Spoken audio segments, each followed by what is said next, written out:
បានហេតុការណ៍ទៀតតែតតាណែអូនស្រីម្នាក់នេះសិនអូនស្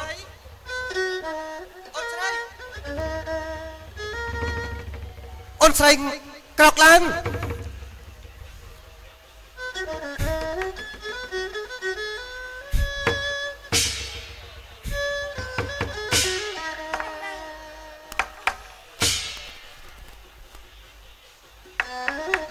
ចុះអូនស្រីមានរឿងអីហេតុអីបានប្អូនមកសន្លប់នៅទីនេះខ្ញុំនៅទីនេះជាកន្លែងណាកន្លែងនេះគឺជាមាត់ជ្រោះហើយប្អូនមានរឿងអីហេតុអ្វីបានជាប្អូនមកសន្លប់នៅបាតជ្រោះយ៉ាងនេះអូនអាចប្រាប់បងបានទេបងប្រុសខ្ញុំអត់ដឹងទេខ្ញុំអត់ដឹងថាទីនេះជាកន្លែងអ្វីខ្ញុំអត់ដឹងទេណាបងទីនេះគេហៅថាជ្រោះស្បាច់ស្នេហ៍ហើយទីនេះគឺជាបាតជ្រោះ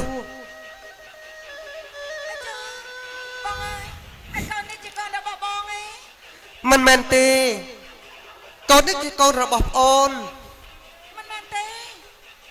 ខ្ញុំអត់ដែលមានកូននេះមកពីណាទេបងកុំចេះតែថា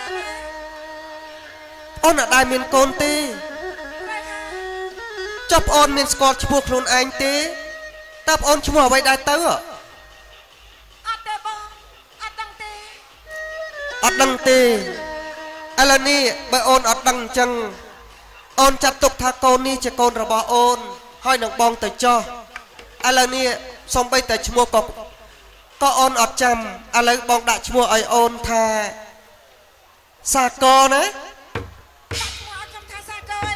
ប៉ាត់មែនហើយ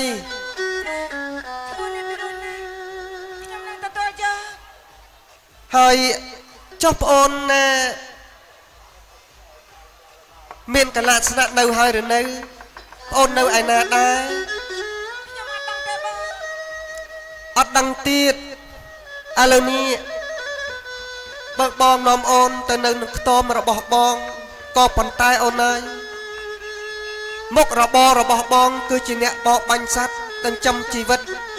តើប្អូនព្រមទៅនៅជាមួយបងដែរទេបងអាចធម្មតាទេព្រមចង់តើបងមានចិត្តមេត្តាសន្តោសឲ្យមនុស្សដូចរូបខ្ញុំនេះទៅនៅជាមួយខ្ញុំអរគុណបងហើយអត់មានអ្វីទេមានតែម្រាមដៃបាត់សំភារថាអរគុណបងល្អហើយអូនល្អហើយបងនេះក៏គ្មានគ្នាឯណាបានអូនទៅនៅជាមួយបងក្រែងនឹងអូនចេះដាំបាយដាំទឹកក្តៅត្រជាក់ឲ្យបងពេលតែបងចេញទៅក្នុងព្រៃទៅរកអុសទៅរកបោះបាញ់សត្វនិងទៅរកអុសដើម្បីលក់នៅឯផ្សារណាអូនណាចាត្រូវហើយបើអញ្ចឹងយើងស្រោតដំណើរទៅខ្ទមរបស់បងទៅណាអូនចាខ្ទមរបស់បងនៅឆ្ងាយពីទីនេះទេបងនៅខាងក្រោយភ្នំនេះទេបើអញ្ចឹងធ្វើដំណើរទៅណាបងណាមកអូនមក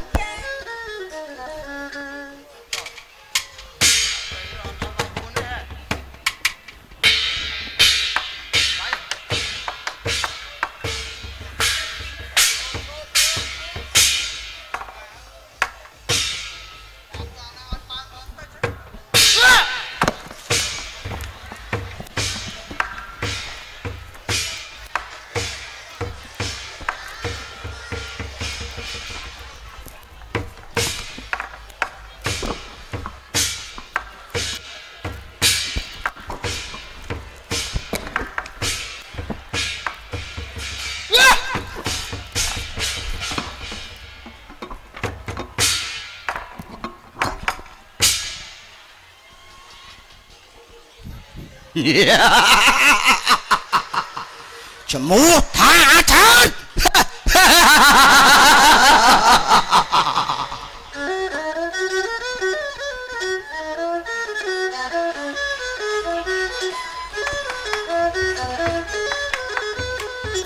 ព្រេងវាស្នាទេប្រាប្រទានណាសំបត្តិធននានខ្ញុំមានទេអាខ្វះណាភពភេងវាស្នាទេបាលោកប្រទានណា បាត់ទុនធានអើយ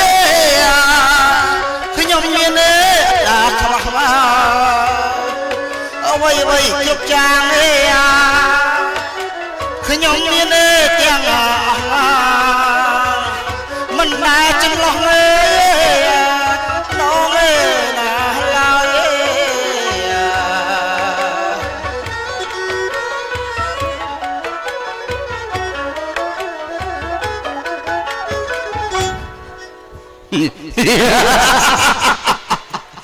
ឈ្មោះថាអាចអស់រយៈកាលជាច្រើនខែឆ្នាំកន្លងផុតមកហើយដែលខ្ញុំបានមករស់នៅជាមួយលោកអ៊ំមហាសេដ្ឋីដែលជាអ្នកមានទ្រព្យសម្បត្តិដ៏ស្រុកស្រំយ៉ាងមហាសាលកិច្ចការផងទាំងឡាយដែលលោកអ៊ំមហាសេដ្ឋីដាក់ឲ្យខ្ញុំធ្វើនោះមិនដែលឲ្យទោះខុសឆ្គងនេះទំមើលលោកអ៊ំដាក់ឲ្យធ្វើនោះឡើយអូយ៉ាងណាមិញក៏ប៉ុន្តែខ្ញុំមានសម្លាញ់របស់ខ្ញុំម្នាក់មានឈ្មោះបងរបស់ខ្ញុំម្នាក់ឈ្មោះថាអាឆៃប៉ុន្តែក្នុងពេលនេះអត់ដឹងថាបងរបស់ខ្ញុំឈ្មោះថាអាឆៃនោះគាត់កំពុងតែធ្វើអ្វីនោះទេដូច្នេះប្រញាប់មកធ្វើដំណើរឡើងទៅជួបបងរបស់ខ្ញុំដើម្បីប្រមូលបងប្អូនរបស់ខ្ញុំធ្វើដំណើរជួបលោកអ៊ំតែម្ដង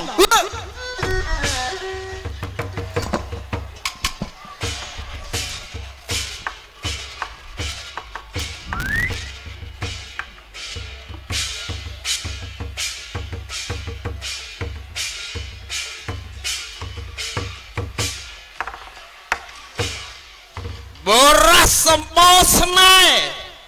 ហ៍មានឈ្មោះហៅថាអាឆៃ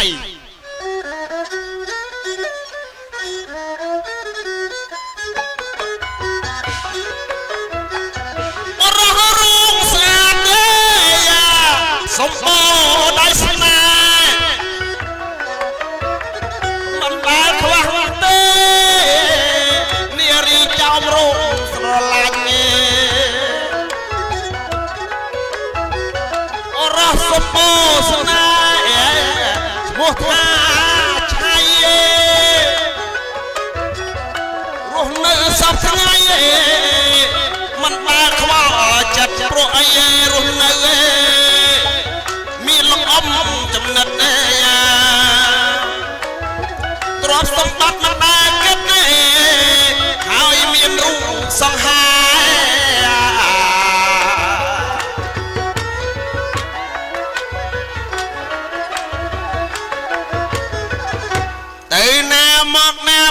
ម្ដងនិយាយអំពីសេរីរុំឲ្យចោមឲ្យអ៊ូតម្រងនិយាយអំពីសម្រស់វិញមិនបាច់និយាយទេគាត់តែដើរកាត់បុនបច្ចុះសេមាសេរីតាមឲ្យណែនពីក្រោយថ្ងៃនេះបាត់អាប្អូនសម្លាញ់ខ្ញុំមិនឃើញធ្វើដំណើរខ្ញុំសោះអូបងបងអូនសម្លាញ់អូ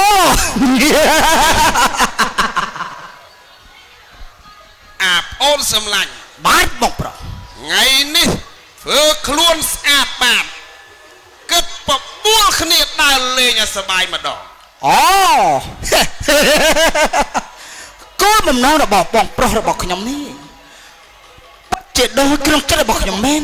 បងប្រុសខ្ញុំគិតថាធ្វើដំណើរឡើងមកជួបបងក្នុងថ្ងៃ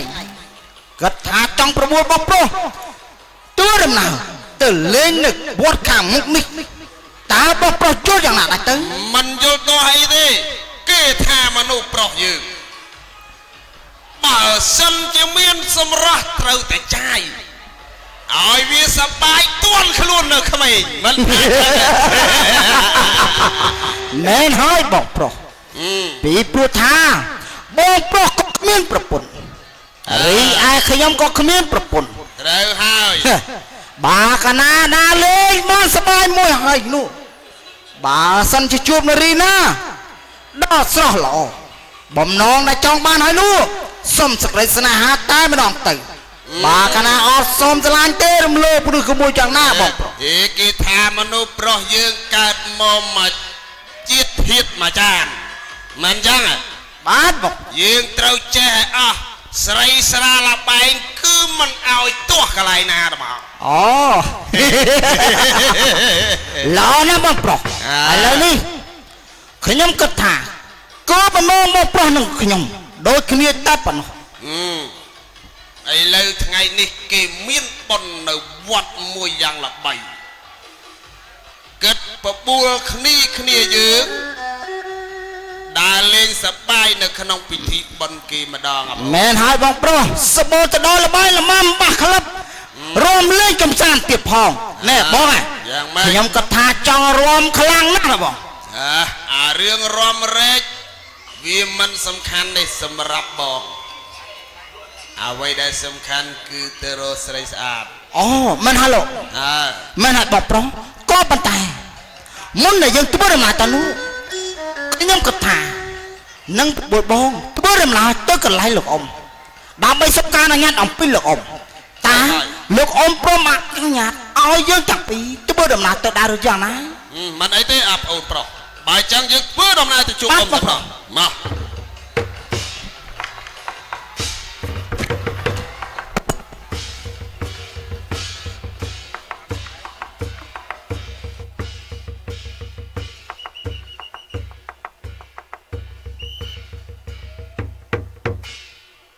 ខ្ញុំឈ្មោះសំផស្ស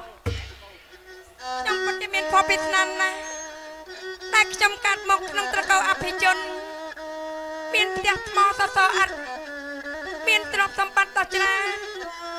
ចំណែកឪពុករបស់ខ្ញុំក៏បែកបាច់ថែរក្សាខ្ញុំបានល្អទៀតផងដូច្នេះធ្វើឲ្យជីវិតរបស់ខ្ញុំនេះស្អាតមានសេចក្តីសុខណាស់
ជាម្ដាយផងចំណុចអ្នកម៉ែធ្វើឲ្យជីវិតរបស់ខ្ញុំនេះសែនមានក្តីសុខទ្រព្យសម្បត្តិខ្ញុំសម្បូរអត់ខ្វះថ្ងៃនេះខ្ញុំគិតថាសូមការអនុញ្ញាតពីលោកពុកដើម្បីទៅបនបញ្ចុះសីមានឹងគេម្ដងពេលព្រោះបននេះកំរន់ណាស់ប៉ុន្តែបើសិនជាពុកមិនអនុញ្ញាតឲ្យខ្ញុំទៅនោះខ្ញុំក៏មិនហ៊ានប្រកែកខ្ញុំក៏មិនហ៊ានធ្វើដំណើរទៅដែរដូច្នេះហើយនោះខ្ញុំគិតថាសាក់តែសុំគាត់សិនក្រែងពុកអនុញ្ញាតឲ្យខ្ញុំធ្វើដំណើរទៅបននឹងគេបើអញ្ចឹងខ្ញុំឆាប់ធ្វើដំណើរទៅជួបពុកខ្ញុំសិន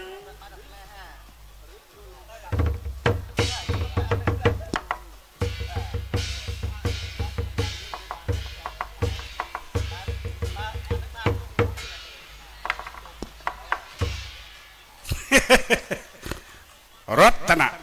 ជាសេដ្ឋីម្នាក់នៅក្នុងទឹកដីចន្ទគ្រាមមួយទាំងមូលអ្នកណាម្នាក់គ្រប់គេទទួលស្គាល់ថាខ្ញុំជាមនុស្សមានមុខមានមាត់នៅក្នុងសង្គម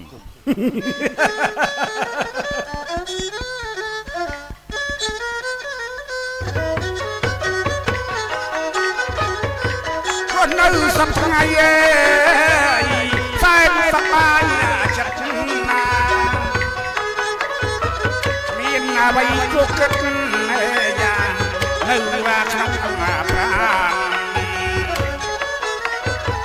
រំលងនៅសប្ថ្ងៃឯងសែនសប្បាយចិត្តណាមានអ្វីគួរគិតយ៉ាងនៅវាក្នុងប្រាអមណាខ្ញុំទាំងអំបានគឺខ្ញុំសាងបានដោយអាក្តីប្រាថ្នារតនៈជាសេដ្ឋីម្នាក់តែអ្នកភូមិផងរបងជាមួយគេតែងតែទុកចិត្តនឹងរាប់អានរបស់ខ្ញុំចិត្តនេះក៏ប៉ុន្តែសម្ផស្សកូនរបស់ខ្ញុំពេញក្រមុំទៅហើយកាលដើមឡើយខ្ញុំបានចងសាច់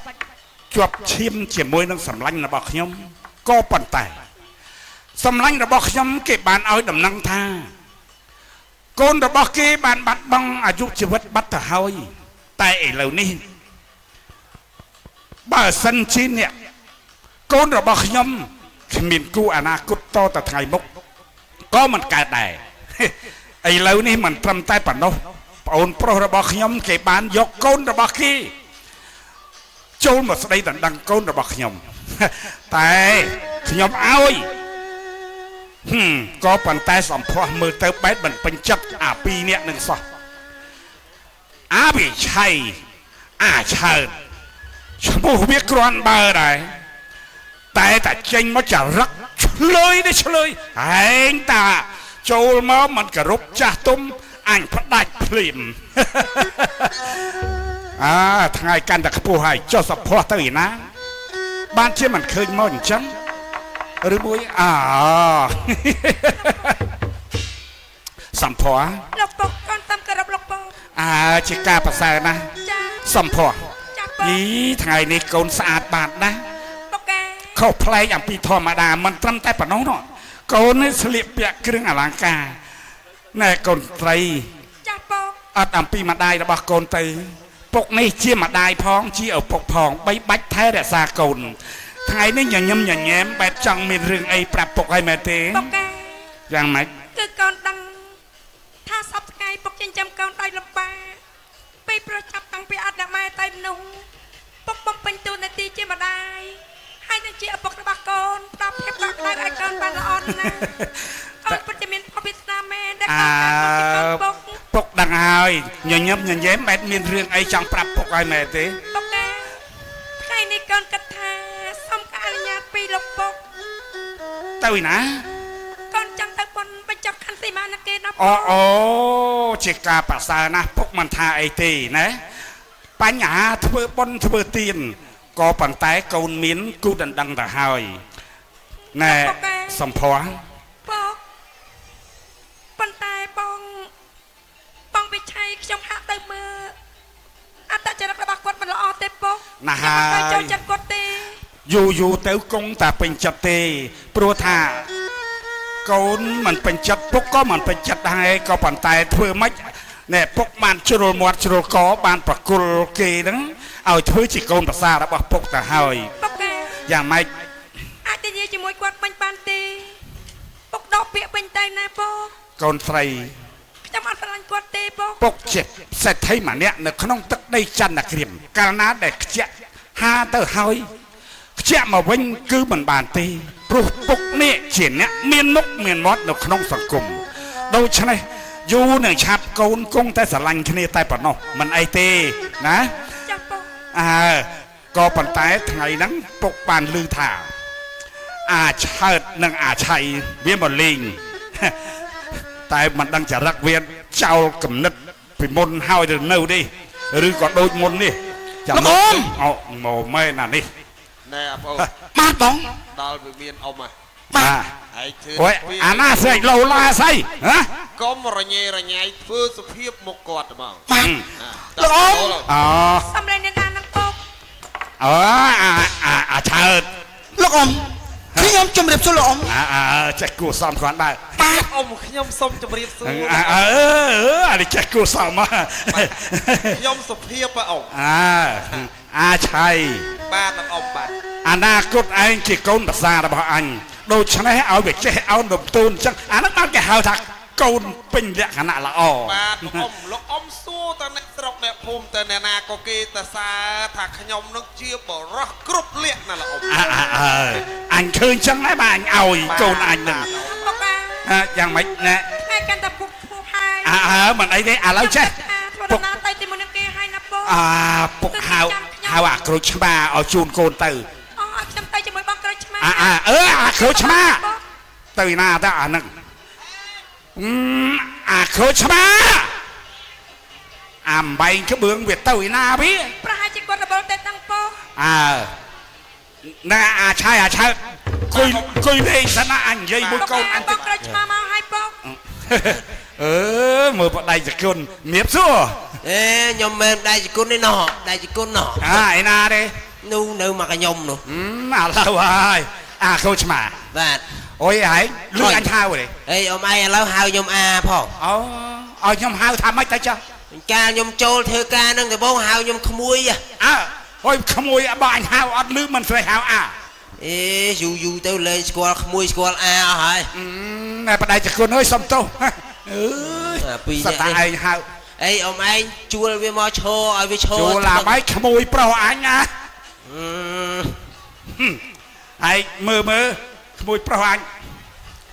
វាកុំមកចិត្តអញវានេះ បងក្រូចឆ្មា បាទអ្នកនាង កុំនិយាយផ្ដេសផ្ដាស់ជាមួយនឹងគាត់មិនបានទេ គុយលេងសិនណាអញនិយាយមួយកូន បានទេបង ខ្ញុំអត់និយាយបើថាវាយហ្មង ចាំពុក ឥឡូវទៅចោះអាក្រូចឆ្មាឆាប់នាំកូនអញទៅបចុះសេមាហើយឯងត្រូវដាក់លុយឲ្យបានច្រើនតាមដៅណា ដាក់លុយអត់មានឃើញលុយអីមករៀលហ៎ ចូលទៅយកនៅក្នុងឃ្លាំងក្រួយទៅ អីចូលយកអ៊ំឯងចោលតែខ្ញុំចោលឥឡូវហ្នឹង ណែកូនអញទៅជាមួយហើយតើ បាទ ថ្ងៃនេះបងត្រូវធ្វើដំណើរទៅជាមួយនឹងខ្ញុំ បាទ ទៅបញ្ចុះខណ្ឌសីមាជាមួយនឹងខ្ញុំ អូ ប្រាក់ណែនឹងខ្ញុំហើយបងមិនបាច់បារម្ភទេណា ទៅតែពីរនាក់អាពីរក្បាលអត់ទៅណាច្រឡំមា បាន ត់ ន័យថាថ្ងៃហ្នឹងលោកអ៊ំអនុញ្ញាតឲ្យសម្ផស្សទៅលេងប៉ុនបញ្ចុះសេមាមែនទេលោកអ៊ំឥឡូវចេះទៅលោកអ៊ំ អើយយ៉ាងម៉េច ខ្ញុំសុំទៅជាមួយនឹងអូនសម្ផស្សដែរ អា ព្រោះថាប៉ុនបញ្ចុះសេមាមានមនុស្សច្រើនណាស់ បងក្រូចឆ្មា ខ្ញុំទៅគ្រាន់ជាអ្នកមើលការពីអូនសម្ផស្សណាលោកអ៊ំ អតែអាឆៃ បាទអ៊ំបាទ អញថាវាមិនទាន់កើតវិញចេះអញមកចង់ឯងទៅអញខ្លាចកូនអញហ្នឹងវាមិនពេញចិត្តនឹងឯងចរិតពីរនាក់ឯងហ្នឹងវាមិនខុសគ្នាសោះ ខ្ញុំមិនពេញចិត្តមែន អីទេ ខ្ញុំ លោក មិនច អ៊ំ ង់ធ្វើដំណើរទៅជាមួយទេ ខ្ញុំមើលថែមកអូនសម្ផស្ស ចរិតមិនខុសពីអ៊ំវាហ្នឹង ហើយណាលោកអ៊ំណា ចេះ បាទអ៊ំ អញអនុញ្ញាតក៏ប៉ុន្តែឯងដើរឲ្យឆ្ងាយពីកូនអញសិនទៅនៅហ៎យកចិត្តទុកដាក់យកថ្លើមគេថ្ងៃក្រោយទៅគេស្រឡាញ់ឯងអញទុកចិត្តហើយ បាទលោកអ៊ំកុំភ័យអីរឿងអស់ទាំងនេះទុកឲ្យខ្ញុំជាអ្នកសម្រាប់ដល់បាទ មិនកូន បងឆៃឲ្យបងឆាតធ្វើដំណើរទៅជាមួយខ្ញុំដែរមែនទេពុក ទៅហើយ ខ្ញុំឲ្យធ្វើដំណើរទៅជាមួយខ្ញុំបានប៉ុន្តែទៅដល់ទីវត្តនោះខ្ញុំមិនឲ្យដើរតាមខ្ញុំទេ ទៅហ៎លឺហ៎ អូយយោអូយ ហុយវាយ៉ាងម៉េចទៀតហើយអើ អើ យ យវាជន់ជើងខ្ញុំអ៊ំ ពួកអាខ្សោជូ បាច់កាច់ទៅមកឈរជន់ជើងអញ ណាស់ហើយនាំអាគ្រូឆ្មាទៅឆាប់ណាទៅកូនទៅចុះទៅចុះណែអាឆៃមកណែឯងទៅបនទៅទៀនធ្វើអតចរិតឲ្យថ្លៃធ្នូសំជាកូនសេដ្ឋី បាទបាទលោកបាទ អូយឯងមើលទៅចរិតអញតាមលឺគេនិយាយនោះពីរនាក់ឯងហ្នឹងអីណាសិតតែម៉ូតូសបហោះជើងមួយអាម៉េច មានឯណាលោកអ៊ំ